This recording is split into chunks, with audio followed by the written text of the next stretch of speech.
हाय दोस्तों, तो एपिसोड 2 में शेन को लग रहा होता है कि वो मर जाती है, लेकिन तभी वहाँ पे मिस्टर सिस्टम आ जाता है। तो इससे पूछती है कि मैं मर गई हूँ, तो वो कहता है कि नहीं, तुम मरी नहीं। मिस्टर सिस्टम कहता है कि तुम अब गुई चेन की असिस्टेंट बन गई हो, अब तुम्हारे पास ज्यादा चांसेस है अपना लक स्टैट बढ़ाने का। शेन कहती है कि लेकिन मैं तुमसे कैसे राब्ता कर सकती हूँ। ये भी ये सवाल पूछ ही रही होती है कि ये यहाँ से गायब हो जाता है और ये वापस नॉवल की दुनिया में आ जाती है। इसको जब होश आता है तो यहाँ पे कोई नहीं होता सिवाय गुई चेन के। ये अपना हाथ देखती है तो उसका लक स्टैट काफी बढ़ चुका होता है और खुद से कहती है कि क्या मैंने कहानी बदल दी। गुई-चन कहता है तो तुम्हें होश आ गया। गुई-चन कहता है कि अब तुम यहाँ से जा सकती हो। तो ये कहती है कि सेरेमनी खत्म हो गई। ये कहती है कि क्या टाइम हो रहा है, तो गुई-चन इसे बताता है कि 6 बज रहे हैं। ये पूछती है कि सेरेमनी कब स्टार्ट हुई थी। सेरेमनी 1 बजे स्टार्ट हुई थी। तो ये कहती है कि क्या तुम 5 घंटों से मेरे साथ यहीं पे थे। गुई-चन कहता है कि मैं यहाँ पे तुम्हारी वजह से नहीं रुका हुआ था। शेन कहती है कि अभी बात खत्म नहीं हुई, मैं चाहती हूँ कि मैं तुम्हारी पर्सनल असिस्टेंट बन जाऊँ। गुई-चन कहता है कि ऐसी तो कोई पोस्ट है ही नहीं। तो ये कहती है कि लेकिन फिर भी मुझे वही बनना है, तुम इसके बारे में प्लीज सोचो। गुई-चन कहता है कि मुझे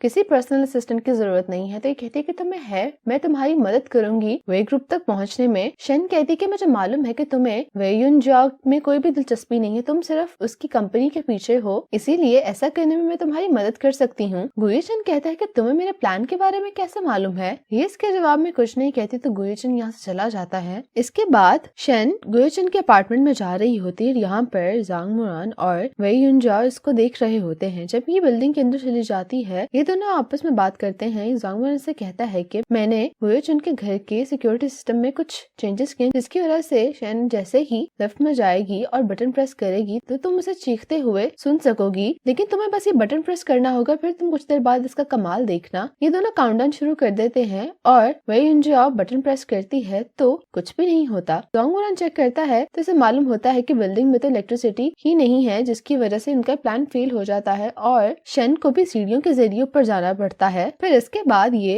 गुई-चन के घर पे आ जाती है और दरवाजा खुला ही होता है। ये आके गुई-चन को आवाज देती है, लेकिन वो वहाँ पे मौजूद नहीं होता। तो थोड़ी आवाज होती है। शेन देखती है कि गुई-चन साथ वाले रूम में होता है और वो अपनी बाथरोब पहनकर शावर लेने जा रहा होता है। ये कहती है कि ये अच्छा मौका है चेक करने के लिए कि इसकी लक स्टैट क्या है। ये खुद को पहले कहती है कि ऐसे किसी को देखना अच्छी बात नहीं, लेकिन ये कहती है कि मुझे इस नोवेल की दुनिया में सर्वाइव करने के लिए ये जानना भी जरूरी है। तो ये बाथरूम में आ जाती है, लेकिन ये देख नहीं पाती क्योंकि ग्लास बहुत मोटी थी, जिसकी वजह से कुछ भी दिखाई नहीं दे रहा था। गुई-चन भी नहा के आ जाता है और इसके हाथ में बैट होता है। शेन कहती है कि इसके हाथ में तो ये हथियार भी है। फिर इसको याद आता है कि इसने अपना बैग भी दरवाजे पे ही छोड़ दिया था और ये पर्दे के पीछे छुपी तो हुई थी, लेकिन इसके पाँव नीचे से नजर आ रहे थे। गुई-चन ये देख लेता है। गुई-चन कहता है कि तुम यहाँ पे इस तरह से क्या कर रही हो। तो शेन की नजर इसके चेस्ट पे पड़ती है और इसका लक स्टैट वहाँ पे लिखा होता है। ये सब देख के बहुत ज्यादा एक्साइटेड हो जाती है। तो गुई-चन से कहता है कि आखिर तुम किस बारे में बात कर रही हो। ये इसकी शर्ट को थोड़ा सा साइड पे करके सारे नंबर देखती है तो इसे कहती है कि तुम्हारा लक स्टैट तो कितना हाई है, तुम यकीनन दुनिया में सबसे लकी इंसान हो। गुई-चन को समझ नहीं आ रहा होता कि आखिर ये करना क्या चाह रही है। तो ये इससे कहता है कि तुम इस तरह से मेरे घर में घुस आई और अब ये सब कुछ कर रही हो, मैं यहाँ पे पुलिस को बुला लूंगा। शेन कहती है कि तुम्हें सब करने की जरूरत नहीं, मैं यहाँ तुमसे कुछ काम की बात करने आई हूँ। और इस दौरान ये इसका फोन छीनने लग जाती है। फोन छीनते छीनते इसके ग्लासेस नीचे गिर जाते हैं और पाँव स्लिप होने की वजह से ये गुई-चन पे गिर जाती है। और जो बेसबॉल बैट इसने टेबल पे रखी थी वो भी शेन के सर पे आके लग जाता है, जिसकी वजह से ये बेहोश हो जाती है। फिर इसके बाद जब इसकी आंख खुलती है तो ये हॉस्पिटल में होती है और इसके सामने जांग मुरान और वेयुन जाओ होते हैं, जिन्होंने चेहरों पे मास्क पहने होते हैं। और ये दोनों फिर इस कोशिश में होते हैं कि किसी तरह से ये इसको नुकसान पहुंचा सके और इसका सफाया कर दें, लेकिन इस बार भी इनका प्लान कामयाब नहीं होता। वेयुन जाओ से कहती है कि तुम गुई-चन को छोड़ दो, मैं तुम्हें मुंह मांगे पैसे दूंगी। ये इसको अपना क्रेडिट कार्ड देती है तो ये कहती है कि मुझे इन पैसों की जरूरत नहीं। वेयुन जाओ यहाँ से गुस्सा करके चली जाती है। तो जांग मुरान से कहता है कि तुम में यकीनन कोई खास बात है, गुई-चन तुम्हारी बहुत केयर करता है। तो ये इससे कहती है कि तुम लोगों को वैसे ये बात कैसे मालूम है कि मैं हॉस्पिटल में हूँ। तो ये कहते हैं कि आज हम लोग गुई-चन से मिलने वाले थे, हम जब उसकी बिल्डिंग के पार्किंग लॉट में पहुंचे तो वो तुम्हें हॉस्पिटल लेके जा रहा था। ये सब सुनने के बाद शेन थोड़ी खुश हो जाती है। फिर इसके बाद ये बाहर जाना चाहती है तो कमरे के बाहर जो बॉडीगार्ड्स होते हैं उसे जाने नहीं देते। कहते हैं कि गुई-चन ने कहा है कि तुम्हें यहाँ पे रहकर आराम करना है, लेकिन थोड़ी ही देर बाद गुयोचन यहाँ पे आ जाता है और चेयर पे आके इसके पास बैठ जाता है। शन कहती है कि मैं बिल्कुल ठीक हूँ और अब मैं नए ट्रांसफर के लिए भी तैयार हूँ। गुयोचन कहता है कि ऐसी बात नहीं है, डॉक्टर्स ने कहा है कि तुम बहुत स्ट्रेस में हो और तुम्हें आराम की जरूरत है। ये कहता है कि तुम्हारी ग्लासेस भी टूट गई थी, इसलिए मैं तुम्हारे लिए नए ग्लास ले आया हूँ। ये फौरन इसके दिए हुए ग्लासेस पहन लेती है और अपना लक्स टाइट देखती है, वो पहले से ज्यादा बढ़ गया होता है। फिर शन इसको कहती है कि मैं आपको एप्पल पील करके देती हूँ। ये इसके लिए एप्पल पील कर रही होती है लेकिन इसको कट लग जाता है। गुयोचन ये देख के अफसोस करता है कि इसको इतना सा काम भी नहीं करना आता। गुयोचन जब इसके हाथ से खून निकलता देखता है तो बेहोश हो जाता है। फिर गुयोचन का ट्रीटमेंट होने लग जाता है और ये मालूम होता है कि इसको ब्लड फोबिया है। इसके बाद डॉक्टर्स रूम से चले जाते हैं तो ये गुयोचन के पास बैठ जाती है, कहती है कि राइटर ने इस हैंडसम में भी फ्लॉज रखे हैं और फिर इसकी तारीफ करते हुए इसकी नाक को छूने लगती है। उसी दौरान गुयोचन को भी होश आ जाता है और ये पानी मांगता है। शन इससे माफी मांगती है, कहती है कि मुझे नहीं मालूम था कि आपको ब्लड फोबिया है, मैं आइंदा से इस बात का ध्यान रखूंगी। गुयोचन कहता है कि मुझे भी नहीं मालूम था कि तुम इस तरह की जिंदगी गुजार रही हो, तुम्हारी लक तो बहुत बुरी है। शन कहती है कि मैंने ग्रेप्स अभी धो के रखे हैं, वो तो हम आराम से खा सकते हैं, लेकिन साइड टेबल पे जो सेब पड़े होते हैं उनमें से गुयोचन एक उठाता है और उसे पील करने लग जाता है। पील करके शन को देता है, कहता है कि ये इतना भी मुश्किल नहीं था, तुम ये खा सकती हो। फिर इसके बाद जब शन घर आ जाती है तो आज जो कुछ भी हुआ था उसके बारे में सोच के खुश हो रही होती है। इसी दौरान मिस्टर सिस्टम भी यहाँ पे आ जाता है और उससे कहता है कि तुम्हें मालूम हो गया है ना कि लक्स टाइट कैसे गेन करना है। तो कहती है कि हाँ, मैं जितना भी गुयोचन के करीब रहूंगी इस सब की वजह से मेरा लक्स टाइट बहुत जल्दी बढ़ रहा है। मिस्टर सिस्टम कहता है कि हर नोवेल में मेरा एंड तक रुकना पॉसिबल नहीं, क्योंकि मैं थोड़े टाइम के लिए ही आता हूँ, इसलिए तुम्हें जल्द से जल्द कुछ ऐसा करना होगा कि नंबर बहुत ज्यादा बढ़ जाए। फिर अगले दिन शन पहले से गाड़ी में बैठी होती है और उसने फुल पिंक ड्रेस पहना होता है, साथ हेडबैंड भी लगाया होता है। गुयोचन जैसे ही यहाँ पे आता है तो इसे देख के कहता है कि आखिर तुमने किस तरह के कपड़े पहने हैं। ये कहती क्या मैं अच्छी नहीं लग रही? गुयोचन इससे कहता है कि तुम गाड़ी से उतर जाओ। शन कहती तुम्हें गुस्सा करने की जरूरत नहीं, मैं गाड़ी से उतर रही हूँ। गुयोचन कहता है कल रात के बैंक्वेट के लिए तुम मेरे लिए एक सूट बुक करो और जाके ये सब कपड़े खुद भी बदलो। शन कहती है कि इसका मतलब तुम्हें क्यूट चीजें पसंद नहीं, इसलिए मुझे प्लान बी पे काम करना होगा। फिर इसके बाद ये कपड़े चेंज करके आ जाती है और कहती है कि ये स्कूल वाली लुक कैसी मुझ पे लग रही है, ये तो बुरी नहीं है ना। और कहती क्या आपको रेनबो देखना है? तो ये कहता है कि मुझे रेनबो देखने में कोई भी दिलचस्पी नहीं, लेकिन ये इसकी बात नहीं सुनती और इसका हाथ पकड़ के इसको यहाँ से ले जाती है। इसके पास एक वाटर बोतल भी होती है, ये उसमें से पानी पीती है और इसे फिर बाहर फेंकती है और कहती है कि रेनबो तो बनी ही नहीं, ये दोबारा ऐसे करती है। तो गुयोचन हैरान हो रहा होता है कि आखिर ये करना क्या चाह रही है और मन ही मन में खुद से कह रहा होता है कि कितनी क्यूट है, लेकिन ये इसे नहीं बताता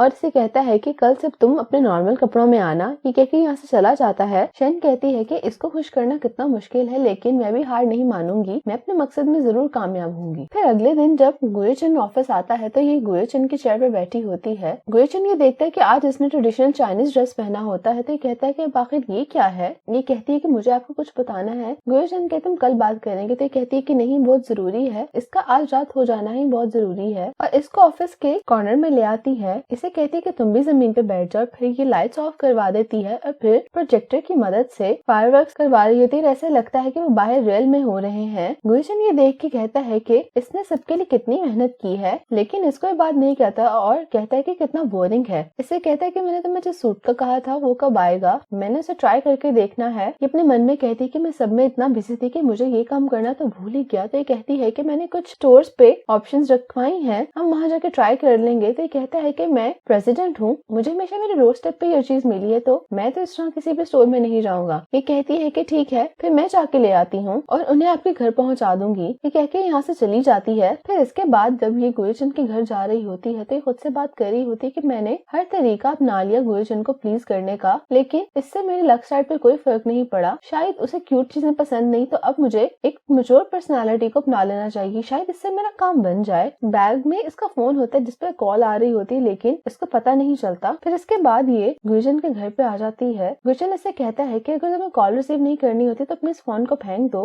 ये इसके करीब आ रहा होता है तो शन समझती कि शायद इसके पास ये चांस है अपना लक स्टाइट बढ़ाने का, लेकिन ये इसकी गलतफहमी थी। गुयोचन आगे बढ़कर इसका फोन इससे पकड़ लेता है तो ये कहती कि इस तरह से किसी का फोन लेना इलीगल है और इसने अपना नंबर फर्स्ट कॉन्टेक्ट पे सेव कर दिया होता है। कहता है कि अब अपने फेवरेट्स खोलो और मुझे कॉल करो। तो ये कहती है कि अब तुम ऐसे कह रहे हो जैसे कि तुम मेरी कॉल कभी भी रिसीव कर लोगे। गुयोचन कॉल रिसीव कर लेता है, फोन कान पे लगा के कहता है कि मैं हमेशा कॉल्स रिसीव करता हूँ और स्पेशली जो काम से रिलेटेड हो। तुम मेरी पर्सनल असिस्टेंट हो, तो इसीलिए जैसे जो कुछ भी हो तुम्हें मुझे फौरन रिपोर्ट करना होगा और इसके साथ साथ तुम्हें मेरी कॉल्स भी टाइम पे रिसीव करनी होंगी। और मैं उम्मीद करता हूँ कि तुम आईना मेरी कॉल्स इग्नोर नहीं करोगी। थोड़ी देर बाद गुयोशन कहता है कि स्मेल कैसी है। शन कहती है कि मेरे परफ्यूम की है। गुयोशन कहता है कि तुम्हें सस्ते परफ्यूम्स लगाने छोड़ देने चाहिए। गुयोशन कहता है कि मैं तुम्हें बताता हूँ कि तुम्हें किस ब्रांड का परफ्यूम यूज करना है। फिर इसके बाद गुयोशन यहाँ से जा रहा होता है तो कहता है कि तुमने आज जितने भी किस्म के कपड़े ट्राई किए हैं तुम्हें जरा सूट नहीं करते, तुम्हें अपने पुराने स्टाइल पे वापस आ जाना चाहिए। और दूसरी बात, तुम्हें वे ग्रुप को एक्वाइजेशन नोटिस भेजना है आज रात को, ये काम तुम भूलना मत। फिर इसके बाद अगले दिन शन के कोलीग्स शन के बारे में बात कर रहे होते हैं। जैसे शन ऑफिस में आती है तो ये लोग यहाँ से चले जाते हैं। शन लिली के पास आती है, कहती है कि आखिर क्या हुआ है। तो ये कहती है कि तुम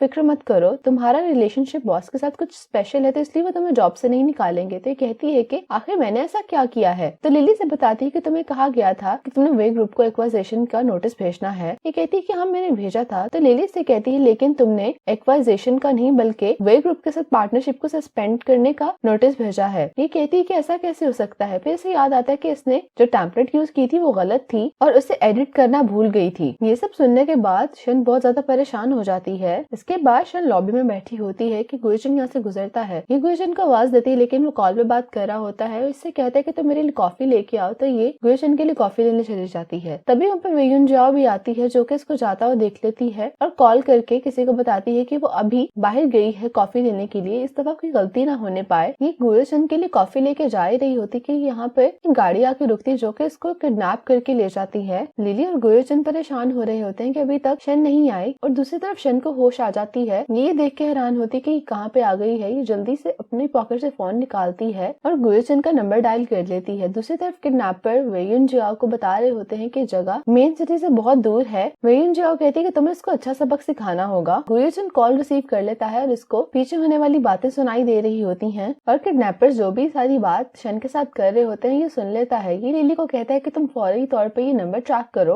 दूसरी तरफ जांग मोरान वेयुन जियाओ से कहता है कि अगर गुयोशन को मालूम हो गया कि सब कुछ तुमने और मैंने मिलके किया है और उसने शन को ढूंढ लिया तो फिर तुम क्या करोगी। तो ये कहती है कि तुम फिक्र मत करो, उसे कभी नहीं ढूंढ पाएगा क्योंकि मैंने उसे शन फैमिली की अबंडेंट फैमिली में रखवाया है। जांग मोरान यहाँ से बाहर आ जाता और कहता है कि वेयुन जियाओ तो बहुत ही नॉर्मल सी प्लानिंग करती है। अगर इस सबके बारे में गुयोशन को मालूम हो गया तो इसकी शादी कभी भी गुयोशन से नहीं हो पाएगी और मेरा भी प्लान नहीं पूरा हो सकेगा। शन अब ये सोच रही होती कि इसे क्या करना चाहिए। क्या इसे खुद ब खुद मर जाना चाहिए क्योंकि ये वापस तो आ जाएगी लेकिन इसके साथ इसके लक स्टार्ट भी कम होने का खतरा था। ये भी बात सोच ही रही होती है कि वहाँ पर गुयोशन आ जाता है और ये आके शन को बचा लेता है। जांग मोरान भी यहाँ पे न जाने कैसे आ जाता है और कहता है कि मैंने तो एक्सपेक्ट ही नहीं किया था कि ये जगह ढूंढ भी लेगा। किडनैपर शन को मारने के लिए आ रहा होता है लेकिन गुयोशन इसके आगे आ जाता है। ये किडनैपर से पूछता है कि तुम्हें आखिर किसने भेजा है। जांग मोरान खुद से कहता है कि अगर ये मर गया तो मेरा प्लान तो फेल हो जाएगा। ये फौरन यहाँ पे आता है और किडनैपर को टांग मार के गिरा देता है। गुयोशन को कहता है कि तुम तो जख्मी हो गए हो। गुयोशन कहते हैं कि तुम यहाँ पे कैसे है। तो ये कहता है कि मुझे ऑफिस में ये बात मालूम हुई थी